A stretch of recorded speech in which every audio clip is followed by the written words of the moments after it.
Get the dog here. Okay. With their jingle jangle. Here, I'll take your jingle jangly collar off. You can be naked so you don't make noise. I can't remember. Anyway. Hello and welcome to our Unnamed Sofia the First podcast. I'm Michael with special guest Katie. Howdy. This is my wife. My daughter Rosie didn't want to be in our podcast today. I think it's because she didn't like the episode. That's why that was the reason, the stated reason. We asked her multiple times. It was like, no. So, yeah, that's not a great introduction. The episode is called Baileywick's Day Off, and I believe you didn't like the episode too, and you complained a bit while we were watching it, and I think that's why. I'd seen it before, like years ago, and it's like, yeah, I never liked this episode because it's like Baileywick, the punchline is Baileywick doesn't really get a day off at all. And we could imagine why. Yeah, it starts, everybody sings this great big show tune about how much they love Baileywick, and that's everybody in the castle who's singing it. I think it was kind of to the tune of a Hooray for Hollywood, but it wasn't the same tune, but it's similar. Yeah. And I believe this is the first time the king and queen actually got to sing during a song. Like, 8 episodes in, and now they finally get a song to themselves. Well, in fairness, parents are kind of an accessory in most kids' shows, so it was really nice they even appeared on camera for a hot minute, you know? Yeah, they do get to be kind of the heroes, because they come back at the end to basically fix the mess that the kids made. Yeah. Well, it's Baileywick's birthday. The King Roland is insisting he gets the day off. He'll hang out with his brother. Do you remember his brother's name? Oh, it wasn't memorable. Yeah, his brother called him Wiki, as I recall. Yeah, that was cute. And we had a couple of scenes of them as kids growing up, and his brother was kind of a jerk. Yeah, jerk to him. Kind of doing that light bullying sort of thing that boys do to boys. Yeah. But it's still beloved childhood memories. I think up to that point, it was a good episode. Yep. But then the main plot happened, which is basically... He keeps trying to leave, and then he gets interrupted for something really petty and silly that the kids need, want, whatever. I mean, what's he do? He, goes and fixes the pirate ship treehouse thing. Yeah, the treehouse. It was totally not at all urgent. It did not need to be done right. They could have done something else. They could have it wasn't even critical to their game. I mean, it was just kind of completely selfish of them to, pull him aside to go do that. And I'm like, you have this castle. Is he really the only one that can fix this? He's not. We just saw a bunch of servants singing and dancing. They could have helped. We actually see Sofia's personal maid. I think her name is Violet. I thought Violet was her friend. No, you're thinking Jade and Ruby are her two friends. Oh, yeah, that's right. But there's the one maid who's supposed to be Sophia's maid, miss, and all maids talk like this. Well, that's because they're speaking Cockney. Have you ever seen My Fair Lady? No. So it's like the Audrey Hepburn play, movie, whatever you want to call it. And basically, she speaks really heavy Cockney, and they basically the whole point of the whole show, whatever you want to call it, is that they transform her accent, and so. Now people think she's upper class and rich because she speaks with a different accent than Cockney. So anyway, it's a way to dog whistle lower class British person when someone speaks in Cockney like that. Oh, I mean, I knew that, but okay. I was going to make a point. Cedric has that same accent, and pretty much nobody else from the kingdom does. So it's just all the servants they imported from England, and then everybody else speaks with an American accent. Maybe Baileywick. No, Baileywick doesn't speak Cockney. He doesn't have an accent, though. No, that's what I meant. He doesn't have an accent, but he does sound like he's an upper crust gentleman. He sounds He just had that way of talking. He's got, rich New Yorker talk. I mean, I know it's the one guy from that fashion show that, Tim Gunn? Yep, that's it. He has a very distinctive, rich New York, fabulous man sort of way to speak. Which it works so well with him. Oh yeah, no, he does a great job as Baileywick. It's so spot on. I'm like, man, there's as far as voice casting, it's man, that was the find of the century, you know. Well, I feel like him and Wayne Brady were the two celebrity voice casting, because I think the other people were Probably just voice actor standbys or Disney voice actor standbys, because kind of like no-name sort of folks. I would say no names, like hear a lot, but you don't know exactly who they are. Yeah, Cedric is played by Jeff Harnett, who's does a lot of voice acting, and then his crow is played by the one guy who's done every like Disney movie ever. You know, he does Winnie the Pooh, he does Tigger, and all these other characters, and he's just playing a crow in this one for whatever reason. Oh, his crow does have a different British accent too. We're getting off topic. So anyway, I did like a lot of Sofia, the first. Oh yeah, petty kid problems, drawing him away multiple times to the point where he doesn't actually get a day off. So I'll just talk about all three of the problems. Like you said, the first one was, you know, they're playing on the pirate ship and the thing broke, and then they call Baileywick, and so Baileywick has to miss special thing number 1 with his brother. Number 2 is Amber. It works out because there's 3 kids, so each kid has a different problem that needs to be solved. So James had the pirate problem. Amber has a second problem. The cookies for her tea party are the wrong color. They were plaid instead of pink. And just shoot me.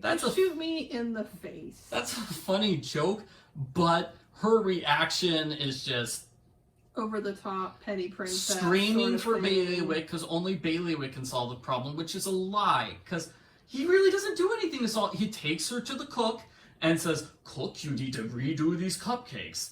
And there's like a back and forth where he shows the cookie to Amber and she's like, "It needs more pink." It's like, "You heard the lady, it needs more pink." It's like Baileywick was not necessary for that. So that made him miss his special chore with his brother, number 2. It's a miracle that Amber isn't an evil stepsister in this. They kind of, the first initial episode, I don't know if you and Rosie talked about that. Yeah, we talked about it. Yeah. Where she kind of It's not on Disney Plus, by the way, which is terrible. But they like kind of set her up to be like the evil stepsister, but it's almost by like sheer force of will that like, and graciousness that like Sofia doesn't, how would you say, like get bitter about her. Because like if I were Sofia, I would be rolling my eyes and being like, WTF? Like, really? Really? Come on. I do like in that original episode, one of the lines is Cinderella's like, "You need to give Amber a chance." It's like, "But Amber's been so mean to me." It's like, yes, Sofia actually complained that Amber treats her like garbage. I mean, it wasn't a very huge complaint, but it's like, at least she acknowledged it in that episode. Maybe that's why it's not on Disney Plus. They thought it was too mean of Sofia. It was too real. Way too real. No, we have to pretend that Sofia doesn't have negative feelings like that. Yeah. Sofia is voiced by Ariel Winter. She was previously in Bambi 2, so I'd count her as one of the Disney actresses. Is she in Modern Family? I'm not sure. That doesn't feel like something Disney would let happen, but... I mean, ABC and Disney are one and the same. Yeah, you're right, right. Because, like, I could have sworn that's the actor that plays, like, the middle sister on that show, but maybe I'm thinking of somebody totally different. But anyway. So the third thing is they're doing paintings of butterflies, and the one butterfly gets loose, and Sofia sees Baileywick pass by, so they because she's the hero and doesn't have negative thoughts, Baileywick just happens to be passing by, so it's not that she calls to him and delays him, it's that, you know, he's there. So she's not going out of her way to inconvenience him. But yes, she does inconvenience him, and he gets to miss his fishing trip. Because they have to get the butterflies all in one place so they can paint them. Which is stupid, because butterflies will fly away anyway. That was a pretty not well planned out sort of thing to do. And Princess Hildegard is like, yes! "Oh, my butterflies are trained to stand in place to pose for pictures all the time," which is totally a lie. There's no butterflies in her kingdom. It feels like... She lives in the frozen north, by the way. I don't know if it's been established. I think they said Friesenberg.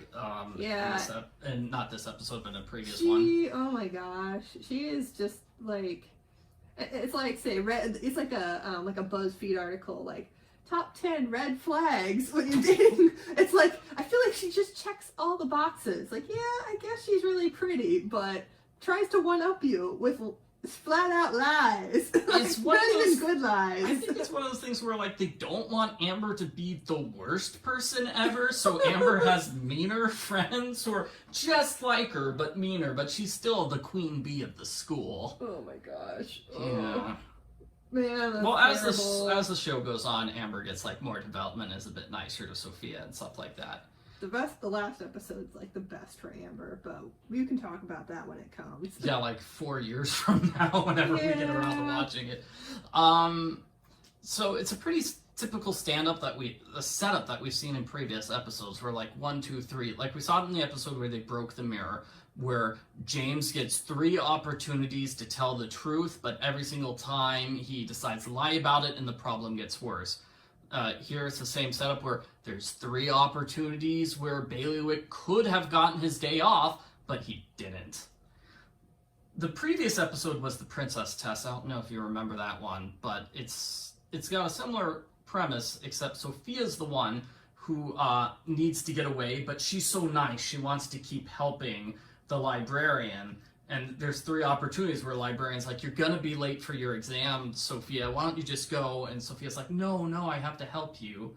I feel like that would have fit this episode better if it was Baileywick. You know, he wants to leave, but he doesn't want to leave them. Yeah, no, I get it. Where like they just happen to have another thing come up while he's still present, and he volunteers himself. Yeah, that would be a lot better. He volunteers rather than him being forced into it. And if he's given the option every single time to leave because it is his birthday. Yeah, and then like what is it? Then the ending is like the parents basically try to figure out what happens and try to make up for it. Yeah, at the end Sofia realizes that Baileywick never got his day off. Which was she not present for the other 2 things that he came for, or I just don't think she put the dots together. Like they don't, how would you say, they don't make her come off as extremely intellectual during the show. Like she's kind, but she isn't like that whip smart sort of person. Oh, I think I did look up after the previous podcast. She is supposed to be 7 or 8 years old. Mm-hmm. So she's like 7 to 8 in the first season, and then fully 8 in season 2. Okay. Is what they say. And then I think at the end they age her up a bit. Mm-hmm. But that's because it ends with the graduation, so they probably aged her up for that reason. We'll talk about season 4 if we ever get to season 4.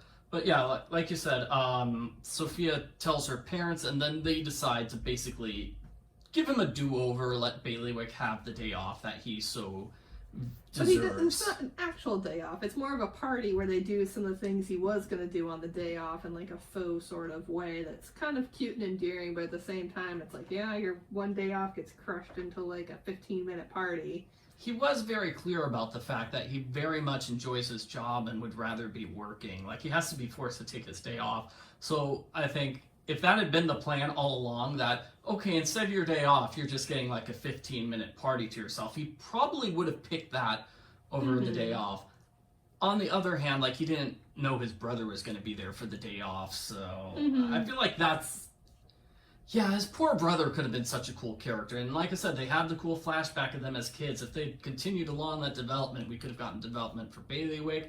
His brother could have been an interesting character, but it was just an episode where the kids are being mean and selfish and not caring about Baileywick's feelings. And then they had to learn their lesson. And at the end, they felt a little bad and threw him a pity party. Not because they care about him, but because they're trying to make themselves feel better.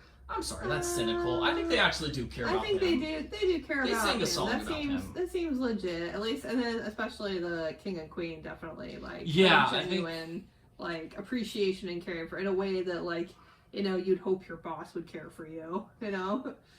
Well, definitely. I mean, we've seen how King Roland treats Cedric, and it's a world of difference from the way he treats Baileywick, because he actually likes and respects Baileywick. Whereas I think he knows Cedric's up to something and just kind of takes him with a grain of salt. Well, that hasn't been the case here in these early episodes. The early episodes, Cedric is just the incompetent sorcerer that he's forced to keep along because his dad was good. And he's constantly insulting Cedric to his face, which is not so nice. No, that's no good. All right, well, I think that's a wrap. Do we have any final thoughts? I had one thought that just came up, that you're right about Sofia and the king and queen actually appreciating Baileywick. But remember a scene at the end where Sofia like tells the people, oh no, we made a huge mistake. And James is like, yeah, I feel bad we treated Baileywick so badly. And they kind of have to tell Amber, you should feel bad too. Yeah, there's a whole bunch of those moments in the show where where she has to be directly told to have empathy. She does, it does click, but it doesn't come naturally for her. Yeah. Oh. So, anyway, so that was just not a very fun episode. We didn't like it. I think I already said how I thought the episode would be better if it was more like the previous episode. And maybe if we didn't have two similar episodes back to back, that would help, because they're both basically episodes about, somebody getting delayed and delayed and delayed. And that's the entire crux of the episode. The previous episode had a subplot, which I thought really helped that one. But this one does not have a subplot. They do not cut to anything else. It's just the one story. But I guess it's because all three of the royals are in the story, so who else could they cut to unless Dad is having an adventure or something? Where were the parents? I guess they were probably working all day. Because I feel like if they had been present, they probably would have put a stop to the situation sooner. Therefore, they're not around. And that happens in a lot of kids' shows. Okay, we can wrap up. What? You have final thoughts? Nope. Okay. Thank you for watching our podcast. Bye. Listening to our podcast. Sorry we don't have a name for our podcast and we talk too long. Bye. Bye.